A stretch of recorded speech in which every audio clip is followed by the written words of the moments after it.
ازيكم يا شباب؟ عاملين ايه؟ يا رب تكونوا بخير وبأحسن حال. طبعا الكل محتار لحد دلوقتي يختار التشكيلة، ايه افضل تشكيلة ممكن يبدأ بيها. على فكرة يا شباب، موضوع اختيار التشكيلة ده شيء مش صعب يعني. عامة خلينا ندخل في العمل على طول علشان تفهموا كل حاجة. خلينا الأول نتكلم عن مركز حراسة المرمى، ازاي نختاره صح من غير ما نتعب نفسنا ومن غير ما نقابل أي مشاكل. انا عايزك تبص معايا كده. عندك بيكفورد زي ما انت شايف كده، الراجل جايب 158 نقطة في المركز الأول. يليه سيلز 150 نقطة المركز الثاني. بعد كده ديفيد رايا حارس طبعا الأرسنال 142 نقطة المركز الثالث. بعد كده هندرسون كريستال بالاس المركز الرابع 135 نقطة. وأخيرا سانشيز جايب 126 نقطة، ده المركز الخامس. دول يا شباب يعني أفضل خمس مراكز نهوا الموسم اللي فات. زي ما انتم شايفين الفرق بين النقاط بين الأول والخامس مش كتير، يعني الأول 158 اللي هو بوكفورد، سانشيز 126، الفرق حوالي يعني 32 نقطة. يعني أنا شايف إن مش الفرق ده مش كبير للدرجة. كان ممكن سانشيز يتألق في مباراة أو اتنين أو باكفورد يخفق في مباراة، لا التعادل. عامة المقصود من الكلام ده يا شباب إن 90% من الحراس النقاط يعني بينهم متقاربة، يعني قصة ال 20 نقطة وال 15 نقطة اللي بين الحراس دي مش هتفرق معاك كتير في الترتيب، مش هتضرك. كمان انت لما تشوف سانشيز اللي هو المركز الخامس 126 نقطة، تلاقي الفرق بينه وبين باقي الفرق اللي هي باقي الحراس اللي هو لحد المركز العاشر مفيش فرق كبير يعني. سانشيز 126، عندك اونانا 120 نقطة، عندك بعد كده اللي بعديه كان 115، اللي بعديه 112 110. يعني انت بتتكلم ان مركز حراسة المرمى مفيش فيه قلق. يعني من الاخر كده يا شباب، اي حارس هتجيبه معاك هو هيجيب نفس النقاط. اهم حاجة يا شباب في الكلام اللي انا بتكلم عليه ده كله ان انت تثبت التشكيله. يعني ايه تثبت التشكيله؟ يعني ما ينفعش تاخد حارس تلعبه مباراه او اتنين وبعد كده تبيعه وتجيب حارس مكانه، لا. انت كده بتخسر في الحارس. انت علشان تكسب في الحارس لازم تثبته على اكبر قدر ممكن يعني في التشكيله. ليه؟ لان معروف ان كل حراس الدوري الانجليزي هتيجي فترة يعمل كل حارس بيطلع في الموسم بحوالي خمسة ستة كلين شيت. انت لما تقعد تبدل على طول انت بتخسر الخمسة ستة كلين شيت اللي بيحصل عليهم الحارس. طبعا عشان كده انا افضل ثبات الحارس، وفي الاخر بالله ان الحسبة واحدة. بس ما عليك لانك بتخسر في التغييرات وتخسر في السوالب، ولكن في الاخر احنا بالله ان الحراس كلهم متقاربين، ما يفرقوش عن بعض حاجة. بالعكس انت لما تثبت اتنين حراس مرمى هتكسب اكتر. يعني انا شايف من وجهة نظري افضل ثلاث حراس مرمى للفترة المقبلة هو اونانا حارس مرمى مانشستر يونايتد. الراجل مصاب بدأ يتعافى، لكن الراجل ده لو رجع انا متأكد ان اونانا هينافس على المركز الاول الموسم ده، بعد يعني ما مانشستر يونايتد يعني عمل تدعيمات كويسة والفريق يعني ايه جامد. طيب كمان يا شباب في سيلز وفيكاريو. سيلز حارس مرمى طبعا نوتنغهام فورست اللي عنده لحد المباراة السابعة باستثناء المباراة الثانية صعبة شوية. كمان عندك حارس فيكاريو حارس توتنهام، بصراحة الراجل عنده لحد برضه الجولة السابعة مباريات حلوة، ما فيش غير الجولة الثانية هيقابل مانشستر سيتي. فأنا شايف إن حارس زي فيكاريو وحارس زي سيلز، أنا شايف إن دول أفضل اتنين تختارهم معاك في التشكيلة يلعبوا معاك أساسيين. الكلام ده لو اونانا ما فضل مصاب زي ما هو او ما لحقش مثلا يدخل مع التدريب مع الفريق. ولكن افضل اتنين حراس مرمى تعتمد عليهم الفتره اللي جايه سيلز حارس مرمى نوتنجهام وفيكاريو حارس توتنهام. انا اتمنى ان انت تاخد الاثنين معاك تبدل بينهم السبع جولات اللي عندهم سبع جولات سهله هم الاثنين. يعني مركز حراسة المرمى من الآخر يا شباب أنا مش شايف إنه معضلة. وحتى لو خدت سيلز ورايا فباقي الحراس برضه هيجيبوا نقاط متقاربة في نهاية الموسم، ولكن أنت عشان تبدأ صح خد الاثنين دول وابدأ بيهم في التشكيلة.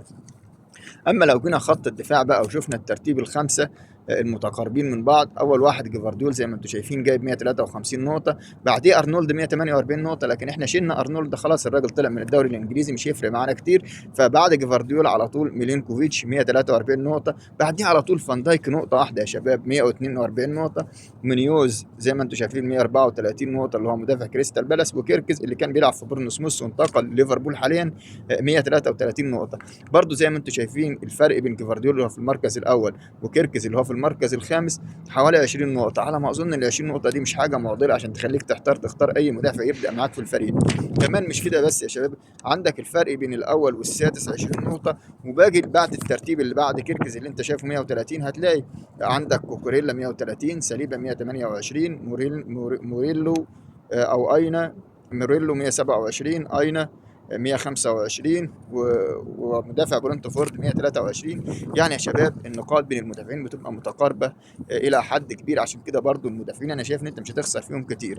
فانت لو هتكلمني عن اتنين مدافعين تبدا معاهم مع سيلز وفيكاريو اللي هو حارس مرمى توتنهام، وسيلز اللي هو حارس نوتنغهام فورست، انا شايف اول اختيار تختاره يا شباب بيدرو بورو. بيدرو بورو اللي عنده مباراه سهله، الراجل ده هجومي، اللي توتنهام مستواه اتحسن. طبعا انت مش ينفع تلعب فيكاريو وبيدرو بورو مع بعض، خلينا ان احنا نقول مثلا ان انت تلعب سيلز، تبقى انت امنت فرده من دفاع نوتنغهام فورست اللي هو اقوى دفاع، وتامن معاه فرده اللي هو بيدرو بورو من دفاع توتنهام اللي عندهم مباراه سهله هما الاثنين.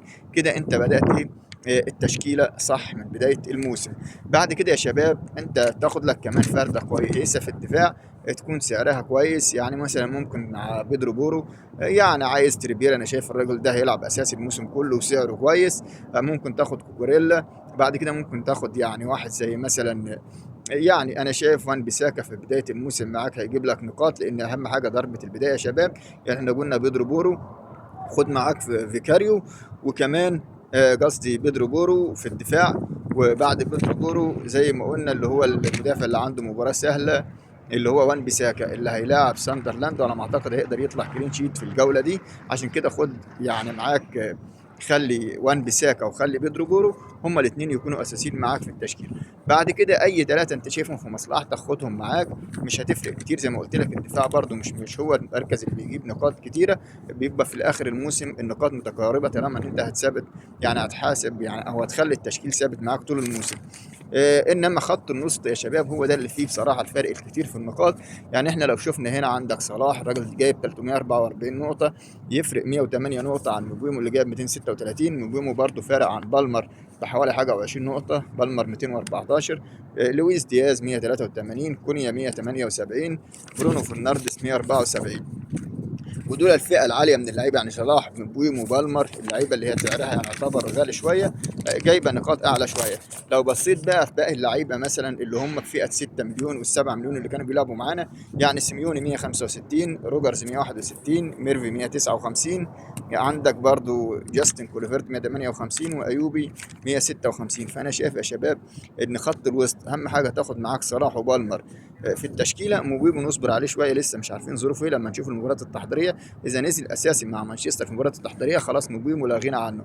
اما الراجل لو فضل بعيد لحد كده خلاص نقدر نجيب فرده غيره. فانا شايف صلاح وبالمر معاك من الاساسيين، مع اي ثلاثه هيلعبوا يا شباب هيكون نقاط واحده، لان انا شايف ان الموسم اللي فات لعيبه خط الوسط اللي كلها ب 6 مليون وب 7 مليون كل نقاطها متقاربه ما فيش فارق كتير. اما نيجي لاخر خط يا شباب اللي هو خط الهجوم. خط الهجوم خلينا نشوف ايزاك اول واحد جايب 211، وود جايب 200، بوين 193، واتكنز 186، ويسا 185، هالاند 181. انا شايف برضو يا شباب ان الفرق مش كبير بين الروس الحربه كلهم، يعني ايزاك 211، وود 200، 193، كلهم خمس ست نقاط بين كل مركز والتاني. يعني معنى الكلام ده ان ممكن لو وود كان تألق مباراه كان عدى ايزاك، بوين لو كان تألق مباراه كان ممكن عدى وود، واتكنز لانه في بدايه الموسم ما بداش مع فريقه كان بيقعد دكه كتير كان ممكن يعدي. يعني انا كنت اعتقد ان ايزاك لو بدا من بدايه الموسم مع استون فيلا وما قعدش ولا مباراه كان الراجل هيعدي ايزاك وهيعدي الناس دي كلها وكان هيعدي ال 250 نقطه.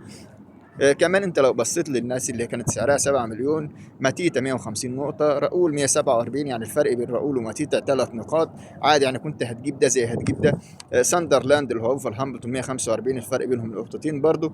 عندك ديلاب 132، ايفانيلسون 128، جواوز بيدرو 126. فانا شايف يا شباب ان العملية مش معضلة للدرجة دي، هي العملية معضلة في خط الوسط، ولكن زي ما اتفقنا خط الوسط صلاح مبيب وبالمر ثلاثة اساسيين اذا معاك فلوس. اما في الهجوم فانا شايف افضل اثنين يا شباب للمرحله المقبله بلا نزاع واتكنز. واتكنز بس اللي عنده اول مباراه صعبه ممكن يحرز فيها امام نيوكاسل، لكن بعد كده كل مباراته سهله. فانا شايف ان واتكنز يكون من اولوياتك في الفريق مع واحد زي مثلا بوين اللي عنده مباراه سهله. انا شايف بوين واتكنز ممكن واحد زي كريس وود يبدا معاك عادي، الراجل هتقابله مباريات سهله كتير والراجل هو الهداف بتاع الفريق. عشان كده يا شباب انا شايف ان هي دي افضل تشكيله تبدا بيها. ما تصعبش على نفسك الموضوع، زي ما قلت لك كل الحراس زي بعض، مش هيفرقوا كتير لو انت ثبته. برضو المدافعين اهم حاجه تكون حته التثبيت، الهجوم وخط الوسط القصة كلها يا شباب انك تثبت الفريق بتاعك، بلاش تعمل تغييرات كتير، بلاش تبدل كتير عشان ما تخسرش. وان شاء الله يا شباب كلكم تعملوا تشكيلة كويسة وربنا يوفق الجميع. اتمنى التوفيق للجميع، والسلام عليكم ورحمة الله وبركاته.